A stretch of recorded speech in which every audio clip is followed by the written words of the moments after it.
a dream home is high on plenty of wish lists. With a housing market that is still difficult to navigate, David Guildford came across a listing with potential that is only limited by some renovation money and imagination. Hi, I'm guys. intrigued. I don't know if you can relate to this, but for some of us in our 30s at least, scrolling through Zillow, looking at homes we can't afford is a true American pastime. We have some historic properties here in Maine, and just one of them just went on the market on the cheap, and it's gotten attention from around the world.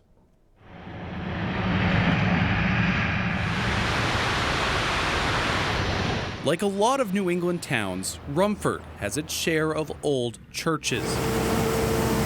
But when a congregation moves on, what happens to their meeting place? This is the area most people spend a lot of time looking at and trying to visualize what they would do with it.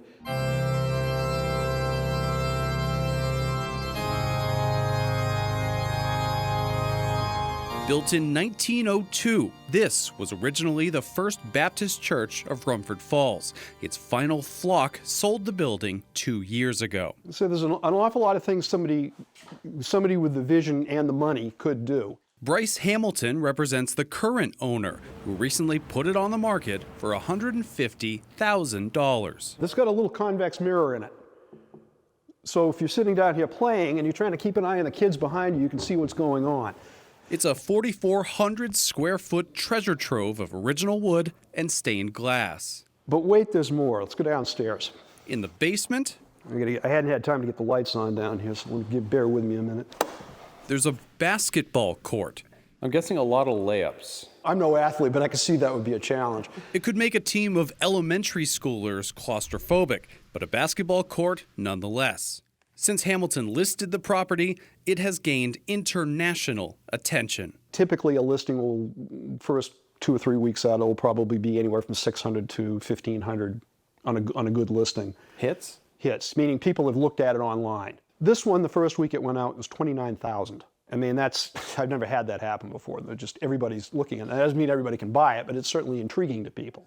Among the countless calls and emails, a church in a nearby town inquired about moving its congregation here. A dance instructor was interested in turning it into a studio. An artist wanted to do the same. But most dream of making this a home. The idea of living in a church space and repurposing it to a grand mansion seems very attractive to them. One reason it's attracted so much interest? How often does a building like this come up for sale to the public? The truth is, it's happened recently, in Rumford, about 1 block away. Our original thought for a church was just to move in and live there, but we've learned to use the space in a way that is good for the community. This would be a hell of a living room. This would be a big living room, yeah. In 2003, Rumford native Scott Grissett and his wife Cindy bought this church at 49 Franklin Street as their home. We replaced all those floor joists. Then spent 7 years renovating it before opening up the rest as an event center in 2010. I would imagine, in my mind, at my mind's eye, I could see a couple doing their first waltz and giving each other a kiss. I imagine that over and over. And then when it really happened, it was like chills. The church was built in 1893, and the Grissetts kept it as close to its original glory as they could, while giving it new life. Proms, music acts, New Year's Eve parties. It is now a cultural hub for the town. What we do here in this building is very similar to what they used to do when it was actually a church. We have family gatherings, we have wedding celebrations, we have celebrations of life. 49 Franklin has events nearly every week, often with a packed house. Scott Grissett's dream has come true. As for the fate of the church around the corner, some people ask me, like, what would you do in there? You got to look around in the town and find out, okay, what's this town need? What do you have to leave town for that you don't want to leave town for? For their efforts, 49 Franklin won the River Valley Business of the Year last year, given out by the Chamber of Commerce, and Gilbert Gottfried actually performed there in 2020, just before the pandemic. So I have to ask, what would you do with all of that space, that historic space?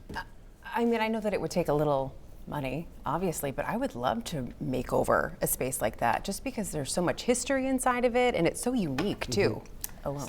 Like a lot of big old buildings, if you have good taste and a lot of money, you can make great things happen. And that's the catch. The price tag is not high, Right. certainly for the square footage, but Yeah. you got to put a lot of Yeah. money in to make it your own. Thanks, Good David. stuff. You got it?